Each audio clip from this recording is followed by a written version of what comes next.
Before they disappeared, they all asked the same question, but not to the river. They whispered as if someone was already there waiting. "Stay with me." Because what happens in this river doesn't begin in the water. It begins days before, inside the mind.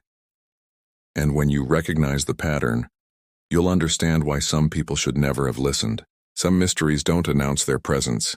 They infiltrate silently like an idea that doesn't seem to belong. This one begins like that. An ordinary river, off the beaten path, where nothing extraordinary should happen. Yet people stop at the bank and hesitate, as if listening to something that doesn't echo in the air. There are no screams, no rushing. There is only a strange pause, too long to be ignored. Days before, accounts speak of recurring dreams, lapses in memory, a feeling of being watched without eyes. No one connects the dots until someone disappears. Then another, and another. All different, united by a detail that almost no one notices. The silent certainty that they were being called. Not to the water, to something that waits. And this is where this story begins. Not with answers, but with the unsettling feeling that the mystery is watching back. Because some places don't need to chase, they just need to exist. Patiently, until someone finally listens. As you watch, you might think this is just a distant story. But this is how it begins. With the subtle impression that this river now knows you exist. And it doesn't intend to forget. Not anytime soon. Never. Now. The place is far from signs, guides, and pretty photographs. A stretch of dirt road leads to the river, surrounded by ancient trees that block out the sky and muffle the sound of the wind. There are no marked trails, no benches, and no consistent cell phone signal. It's a forgotten space used only by locals, occasional fishermen, and those who get lost. During the day, the water seems ordinary, almost boring. At night, the scenery changes. Darkness arrives earlier there. The silence isn't empty, it's dense, as if something is accumulating. Nearby houses were abandoned over time, not because of floods or poverty, but because of a feeling difficult to explain. Those who lived near the river learned to close windows before sunset. Not out of declared fear, but out of habit. Because in that place, the atmosphere always seemed to listen more than to speak. There, even those who pass by quickly feel that something invisible is observing every step on the riverbank. The first disappearances didn't attract much attention. A fisherman who didn't return home. A young man who went for a walk and never came back. Cases separated by weeks, then by days. What intrigued those who remained was their behavior before the disappearance. None of them showed fear. On the contrary, they seemed distracted, absent-minded, as if they were following an internal thought. Witnesses report interrupted conversations, meaningless phrases, questions asked to nothing. One of them asked in a low voice if it was time. Another smiled before approaching the bank. There was no struggle, no cries for help. Just slow steps towards the river. When the cases began to accumulate, someone noticed the unsettling pattern. Everyone had mentioned days before the same feeling. That of hearing something too familiar to ignore. A presence that couldn't be seen, but seemed to know each one intimately. That's when the fear ceased to be a coincidence and began to take shape.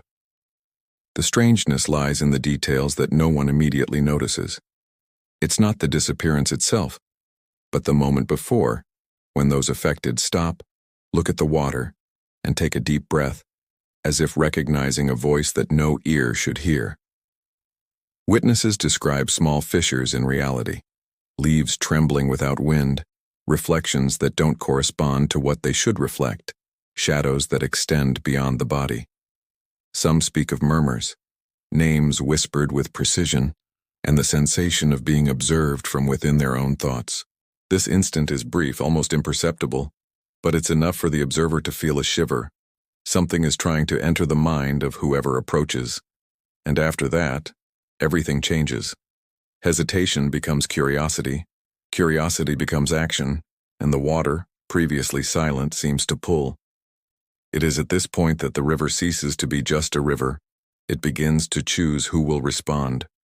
The accounts of those who heard and returned are fragments of an experience that defies explanation.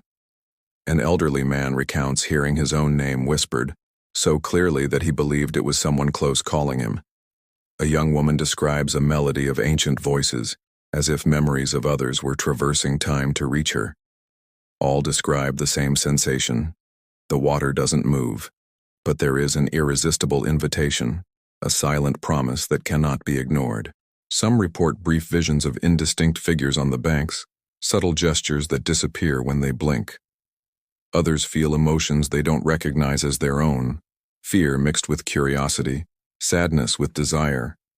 Each testimony shares a common detail, a disturbing certainty that they are not alone, that the river knows more about them than they know about themselves.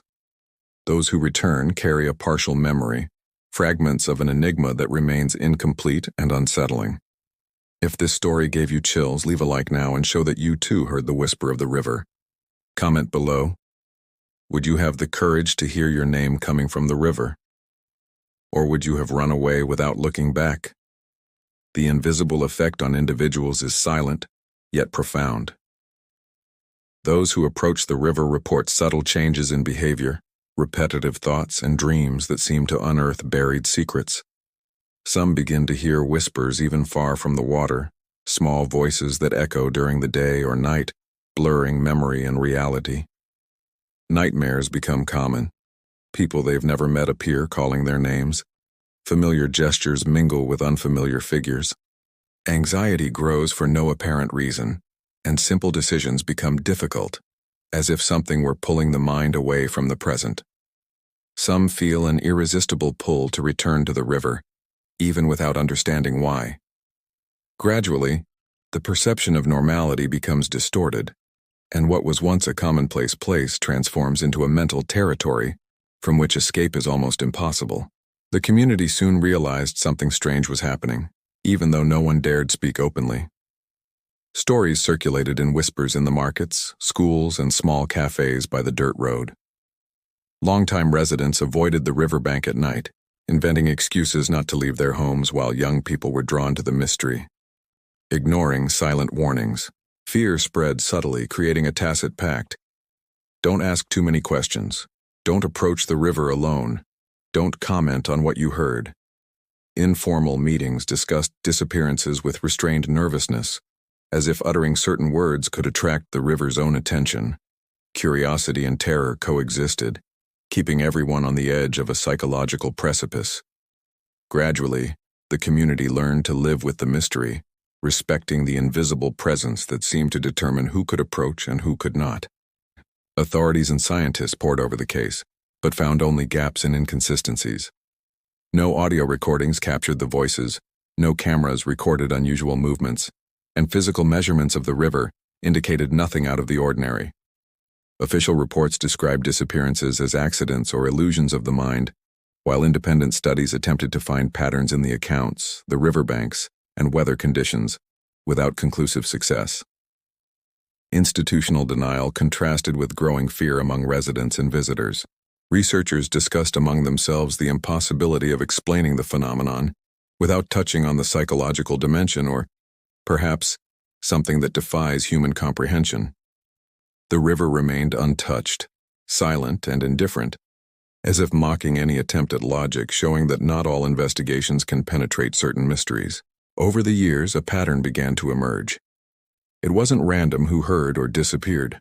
There were cycles, intervals, subtle repetitions that escaped casual perception.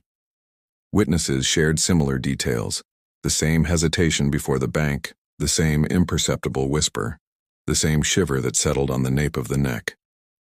Old stories surfaced from forgotten archives, showing similar cases in past decades, with different names, but with the same invisible marks of the river. Generations living nearby learned to recognize signs that outsiders would never notice. Over time, the river ceased to be merely a local phenomenon. It became a recognized, studied, and feared entity whose silent pattern traversed time, suggesting that the mystery was not fleeting but eternal. Those who observed felt that the cycle would continue, even long after any witness was gone. The river water is not merely a physical reflection, but a mirror of collective memory. It carries echoes of ancient stories, whispered secrets, and forgotten recollections. Each voice heard is a fragment of a past that refuses to disappear. For the community, the river becomes a symbol of the invisible, of what is not seen but felt.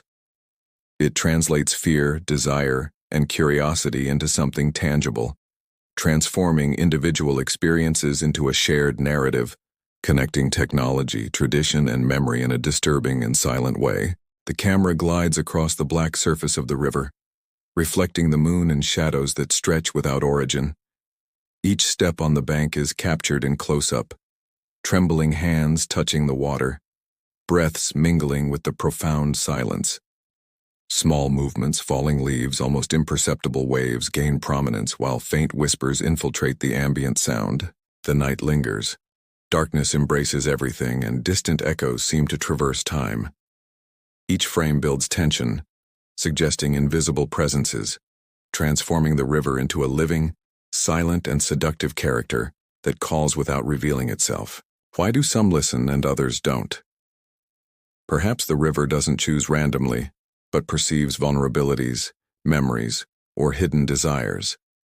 Each whisper reveals what we insist on ignoring, transforming fear into an invitation and curiosity into a trap. Reflection doesn't bring answers, only the unsettling certainty that certain places hold secrets that don't want to be forgotten, and voices that wait to be heard. What if the river already knew your name before you even heard of it? While the water flows silently, new voices await to be awakened. Each whisper is an invitation that defies reason. Would you return to listen, even without understanding? In the next episode, we will discover if those who answered the call truly understand what awaits them, or if it is already too late to turn back. Subscribe to the channel and turn on notifications so you don't miss the next mystery that will challenge your mind. Check out our playlist of scary stories and true mysteries to keep feeling the chills.